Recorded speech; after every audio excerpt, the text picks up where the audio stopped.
So today what we're doing is kind of an introduction to who we are, the leadership team of Nexus IT. So just a little bit of background. Nexus IT is a managed service provider. Easy way to think about that is we manage your IT, like outsourcing it, and we also take care of cybersecurity, infrastructure, those sort of things. We've been around for 25 years.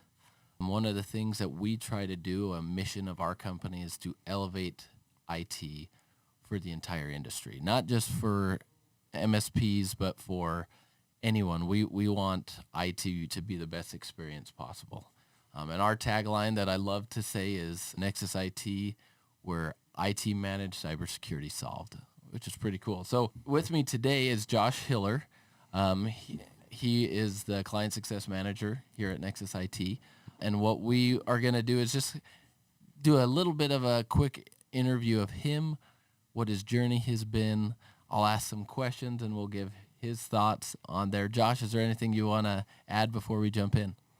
I'm just excited to be here. I think this is great thought by Jake, being able to share what the leadership team is doing and just introducing us so that we can have more of a presence and have people know what we're doing. And, a lot of good things going on at Nexus IT. And so it's a great opportunity to share those.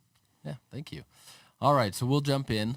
So the first question is, can you share a bit about your role at Nexus IT, what you do day to day, and how your team is winning? As you said, I'm the client success manager here at Nexus IT. And so I lead the technical account management team. And our goal is to be advocates for the client. We want to make sure that they're having a good experience and that they're listened to and that we know what's working and what isn't. And so, as we need to adjust for the clients, that's what we want to do is see, what is working, making sure that we're delivering on our promises, and then listening to trends, seeing what we can do better and knowing how the business can adjust because, the customer is right. And so as we follow that and listen to them, I think we shift with that and making sure that our value stays with the clients. And we've had great success with that. And so day to day, I'm working with my team on that, identifying opportunities to work with the clients, finding ways that we can help them. We want to always look at things that are, maybe questions they don't even think to ask. What are threat landscapes? What are different things? And making sure that that's at the forefront so that we have that and we're bringing it to them instead of them coming to us is trying to be more proactive in that.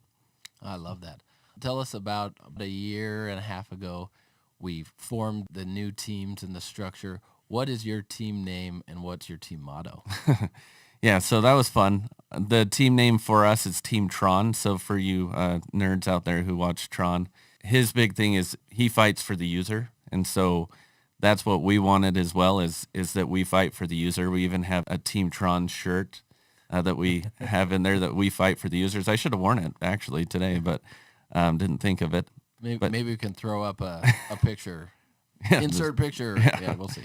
Yeah, we'll see what we can do there. But yeah, that's our motto is fighting for the users and really making sure that we're focusing on the people behind the computer. Like, I get we do computers, but the main thing I think that we do is we're customer service and we just happen to deal with computers and technology and that. But really the most important part is the experience we give our clients, the users as it is. Cool. I love that. Appreciate that.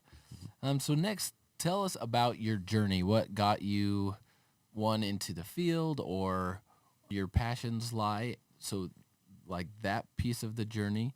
And then the second piece is what has your journey been in leadership? What has made you want to gravitate towards leadership, or what are the things that have helped forge you as a leader? That's a great question. So as far as my journey goes, I wouldn't say a drifter, but I didn't have a clear sight of what I wanted to do until I became a father. That changed things. It got real. You think sometimes marriage would make it get real, but when my oldest child was born, I knew, I needed to get serious about what I wanted to do. So I had a few different paths that I tried that didn't quite work out. And I was kind of the pseudo IT guy at a prior job. And so I was like, well, if I'm doing this here already, I'm able to do it pretty well. It's an area to pursue. So that kind of got me on that path to get serious about it and help propel me. And I'm grateful for that. It's led me and my family into areas that I wouldn't expect on there. As far as the leadership journey, I think it's similar.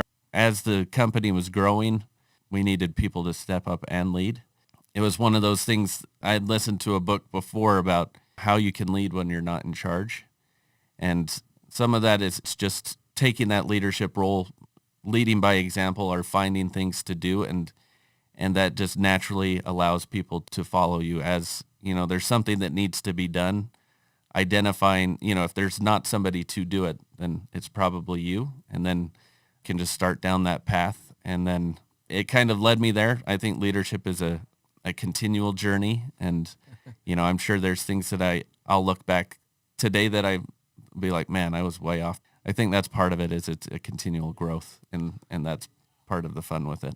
Absolutely. No, I appreciate that. So, I mean, you mentioned you listened to a book that helped you. Has there been any other books or podcasts that you're using today or have used as a leader that have helped forge you to who you are, or are continually helping you on that journey?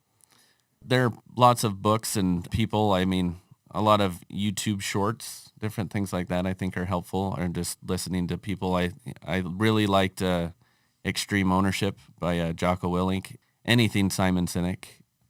I think he really speaks to me a lot, just with the leadership journey and the importance of it, and he challenges you. I think that's what really helps in leadership as well.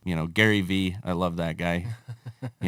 For all of the who that haven't listened to him, he's not safe for work all the time, but just a lot of what he says really resonates well with me in leadership and understanding that. And I think Leaders Eat Last is one of my favorite books in there. Again, Simon Sinek plug, taught me a lot of things, and I'm still learning from there. Absolutely, kind of the servant leader mentality. Yeah. I love that. So tell us a time of a particularly successful event with leadership that you think about. So something that you did as a leader that you felt success with, whether that was leading, your team to success, leading a project to success, or helping a customer to success, anything that comes to mind. Yeah, it was with a client. It was almost like a challenge from the client, is they had an update that impacted a lot of their company. A guy called in and said, like, this better not take as long as it took the last time. And so to me, I thought that was a fun challenge. Like, all right. And so the next time it came around, I was able to, we knew it was coming. I worked with the guys to be able to get it ready, get everything laid out where we would do the update and work with all the individuals. And I think we had to reach about 15 or so individuals, and we're able to do it within like 30 minutes, as when the last time it took a really long time. It was fun. Like everyone had a good attitude about it, and it was, it almost felt like we won a sporting event after that. It was cheering like, hey, we did it. We did really well. And, and we were able to make the customer much happier with the result that time. So I thought that was a good way to show, like, sometimes with these challenges, we can let it get us down, but it's also, up to us if we want to change that and be able to have it be something fun instead. Like, let's have fun with it, and let's use this as a challenge to push ourselves. And I think it showed me that what we could do, and I think showed the team that what they could do as well. And so I really enjoyed that personally. Awesome. I love that. I mean, like, makes me think of, as a leadership team, we read the book, Extreme Ownership. And if you haven't read that book, major plug there. But Jocko Willink and, I think I'm saying that right. I think it's Willink. I don't know. I'll just say Jocko. Yeah, and Jocko's good. Leif Babin or Babin. They were both SEAL operators, and telling that story and thinking about leadership in our journey, you think about one of the things with the military that I love. And if you haven't read that book, I suggest it. They talk a lot about it. It was like 80% preparation. Mm-hmm. For every mission, they were prepare. And through the journey of Nexus IT and what we're doing, we help companies prepare. Yeah. And even in that story, the first time that we had to do that update, I remember this well. The customer initiated the update, and then it was an emergency. Yeah. and they called in, they were on fire, and that's why it took so long. Then the second time, we executed our plan. Yeah, that's for sure. We prepared, we knew what we were going to do, we had the team ready, and we executed. And the difference with that, and I think sometimes I don't think we look at those little cookies of successes and eat those cookies and say, hey, we won. This was small, but we won, and then it helps you propel that within your leadership journey. Yeah. Yeah, and it changes it. So it's fun. It's a fun challenge instead of it being a daunting task. Absolutely. So next, we'll see how well you can answer this one, because I don't even know how to answer this, but I'm asking the question. Okay. So how do you balance your professional responsibilities with your personal life and personal interests, especially as a leader? Because, sometimes being a leader, you come in early and leave late. So how do you balance that sort of dynamic, and how is that a strength to you? That is a tough one. That balance can be hard. I think it's a journey as far as figuring some of that out. What I try to do is, maintain my focus on the most important items, what moves the needle for myself and for my team, and trying to do that. I think accepting sometimes that you won't always have the work-life balance in there, that there's going to be times. And so when I initially got into leadership, and, I think my first vacation, when it was like I kept getting messages while I was on there, I was super frustrated. But Eric Sessions, who also works, here, one of the founders of Nexus, had stated like, well, I'd rather be in this place and do a little bit of work, like an hour worth of work, and still be at that place. And that helped resonate with me, where it's like just accepting that I may need to do a little bit of it, and during those off hours, but just doing my part in it, not doing 100% of it. And one of the things that I've struggled with is like, once I feel like I'm involved, I feel like I need to do 100%, and that's not actually allowing the others to grow. It's just keeping that with me. And so it's a muscle I'm still trying to build to do that, to have that separation and that work-life balance in there. But I think as you do that, as you find different things, it allows you to refocus and get away. So having an interest of some kind, and it can still be related to the business. I mean, if you love it, there's nothing wrong with that. I think Gary Vee helped teach that as well, as it's like, work life, it just depends on you as an individual. Like if you love your business and you do 12 hours a day, that could still be healthy if that's what you really love. Yeah. As long as you're not sacrificing something that's more important. And so it's finding that as an individual and what helps you get away, and what your main focus is. And so me, it's really recharged with family as much as I can. I love that. And I do love how you mentioned it is an individual journey, and there's no one size fits all. And I also think there's different times in our life that the balance might shift a little. There will be times that you need to focus in other places. But in the end, what we're trying to do is build each other and ourselves as a leader, which, you can be a leader at home, you can be a leader in your fun activities or whatever it may be, and everywhere is kind of that classroom to learn. Yeah. Okay, the last question. Can you share something fun or surprising or interesting about yourself that maybe people would want to know about you? That's actually probably the toughest question. So I would say something interesting, or that people may not know about me, is I met my wife in the Philippines, been back there several times. So I do speak several dialects of the Philippines. And so not a lot of people, I think, have even been there or couldn't even name languages there, but it's a beautiful place. If you want to meet people who are very kind and loving, that's a wonderful place to go.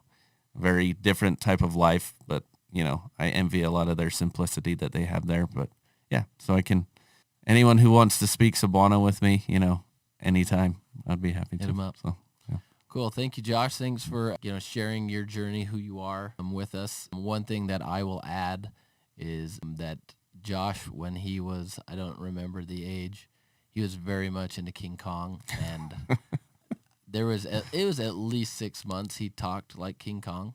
I'm Josh. And it, honestly, the whole family was worried.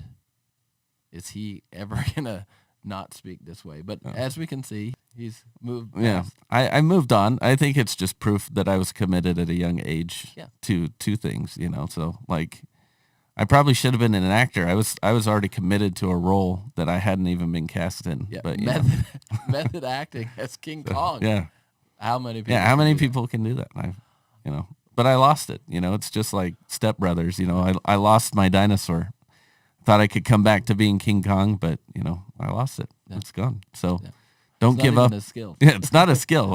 I'm not King Kong. I can't be it. Well, thanks for your time, and I appreciate all that you do here at Nexus IT.